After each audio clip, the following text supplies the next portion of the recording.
तो वहीं बिहार में भी अंबेडकर के नाम पर दलित वोट की गोलबंदी की जा रही है। जेडीयू और बीजेपी दोनों ही पार्टियां खुद को बाबा साहेब की हिमायती और दलित समाज की हितैषी साबित करने में जुटी हैं।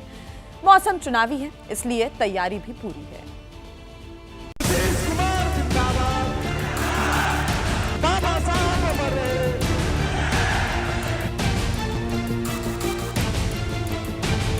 अरे भाई, कहाँ है जी अशोक चौधरी जी? खड़ा होइए ना। हाँ, देखिए, आप ये भी देखिए, हम लोगों के साथ आ गए और ये पूरा का पूरा काम कर रहे हैं, इसलिए इनको मैं बधाई देता हूँ। पटना में बाबा साहेब की जयंती पर एक कार्यक्रम के दौरान मुख्यमंत्री नीतीश कुमार ने मंच से कैबिनेट मंत्री अशोक चौधरी का नाम लिया तो बापू सभागार तालियों से गूंज उठा। देखिए, शोर हो भी क्यों ना, आखिर नीतीश के बेहद करीबी माने जाने वाले अशोक चौधरी दलित नेता जो ठहरे, कांग्रेस छोड़कर जेडीयू में शामिल होने के बाद से पार्टी में उनका कद लगातार बढ़ा है। इसीलिए उनके कंधों पर ज्यादा से ज्यादा दलितों को जेडीयू से जोड़ने की बड़ी जिम्मेदारी है। और इनसे हम यही कहेंगे कि जितना काम पूरे देश में किया जा रहा है, आप सभी जगह इन लोगों को जाकर के एक एक जगह एक एक बात कराइए, सब तरह से करिएगा ना। हाँ, बहुत अच्छा।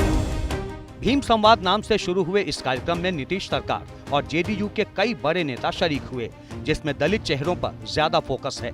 इस मौके पर नीतीश कुमार ने कहा कि जेडीयू जिन 5 महापुरुषों को अपना आदर्श मानती है, उनमें अंबेडकर का नाम भी शामिल है। 5 लोगों को का हम उनके साथ हम लोग अभिनंदन करते हुए और बाबा साहब भीमराव अंबेडकर को श्रद्धा सुमन अर्पित करता हूं और यही कहते हुए और सब लोग एकजुट होकर के हम लोग सब एकदम एक दूसरे के साथ हित में काम करेंगे। आप भी खड़ा होकर के बोल दीजिए एक बार। जेडीयू हो, बीजेपी हो या आरजेडी, कांग्रेस, एलजेपी और दूसरी पार्टियां, सबके लिए इस साल की अंबेडकर जयंती सबसे खास है, क्योंकि बिहार में इसी साल विधानसभा चुनाव होने हैं। राज्य में करीब 20% दलित मतदाता हैं। बिहार विधानसभा में इस वक्त 38 दलित विधायक हैं, जिनमें एनडीए के पास 22 और महागठबंधन के साथ 16 दलित विधायक हैं। इस मामले में एनडीए को बढ़त इसलिए भी है क्योंकि उसके साथ चिराग पासवान और जीतनराम मांझी जैसे बड़े दलित चेहरे हैं, लेकिन कांग्रेस और लेफ्ट के साथ मिलकर आरजेडी का महागठबंधन भी इस वोट बैंक का बड़ा दावेदार है। इसलिए जेडीयू हो या बीजेपी, कोई कसर बाकी नहीं छोड़ना चाहती। यूपी और बिहार की तरह दिल्ली सरकार भी अंबेडकर जयंती पर दलितों के लिए कई बड़े कार्यक्रम कर रही है। सीएम रेखा गुप्ता ने दिल्ली विधानसभा से वॉकथॉन को हरी झंडी दिखाकर रवाना किया। साथ ही स्कूलों में विशेष असेंबली सेशन का आयोजन किया जा रहा है। दिल्ली सरकार के प्रत्येक स्कूल में बच्चों को उनके जीवन के अध्ययन का पूरा लाभ मिले, इसकी हम इस बार योजना हमने बनाई है। असेंबलीज में उनको पुष्पांजलि अर्पित की जाए और बाबा साहब का जीवन चरित्र बच्चों को दिखाया जाए, सुनाया जाए, इसकी व्यवस्थाएं की है। लेकिन एक तरफ जहां देश भर में अंबेडकर जयंती के नाम पर बाबा साहेब की मूर्तियों को चमकाने का अभियान चल रहा है, तो दूसरी ओर कई जगह अंबेडकर की मूर्ति पर महाभारत भी तेज होता जा रहा है। लखनऊ के खंतारी गांव में बाबा साहेब की मूर्ति लगाने का मामला ही ले लीजिए, जिस पर तनाव इतना बढ़ा कि पुलिस पर पथराव हो गया और पुलिस की ओर से लाठीचार्ज हुआ।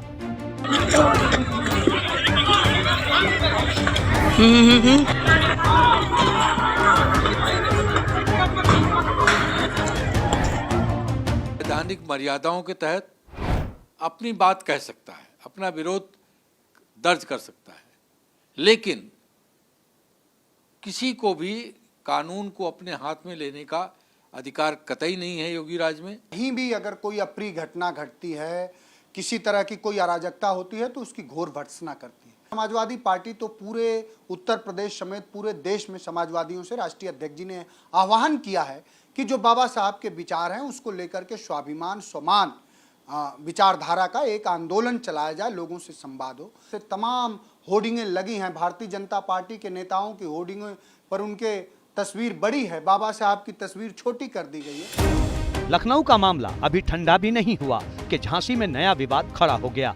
झांसी के जरबो गांव में लोगों ने बाबा साहेब की प्रतिमा लगाई, जिसे प्रशासन ने रातों रात हटवा दिया। अब वहां तनाव का माहौल है।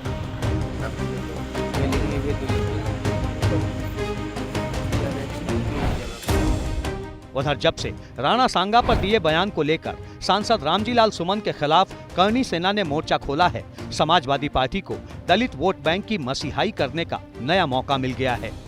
जाहिर है दलित वोट बैंक का मुद्दा सियासत की धुरी बन चुका है। वजह साफ तौर से वोट बैंक से जुड़ा है, क्योंकि लोकसभा चुनाव में 37 सीटों पर कब्जा करने वाले अखिलेश यादव की समाजवादी पार्टी को अपना पीडीए समीकरण जोड़े रखना है, तो बीजेपी के पास बंटोगे तो कटोगे वाला फॉर्मूला है। एक तरफ दलित वोट बैंक की मजबूरी है, तो दूसरी ओर राजपूत वोट बैंक की जरूरत।